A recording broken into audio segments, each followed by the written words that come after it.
ಸಂತೋಷ ಏನು ಉಲ್ಲಾಸ ಏನು ವಿಶೇಷ ಈ ದಿನ ಎಂದು ಮುಗಿಯದ ಪ್ರೇಮ ಬಂಧನ ಜನ್ಮ ಜನ್ಮದ ಆತ್ಮ ಬಂಧನ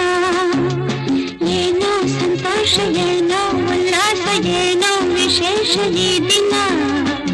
ಎಂದು ಮುಗಿಯದ ಪ್ರೇಮ ಬಂಧನ ಜನ್ಮ ಜನ್ಮದ ಆತ್ಮ ಬಂಧನ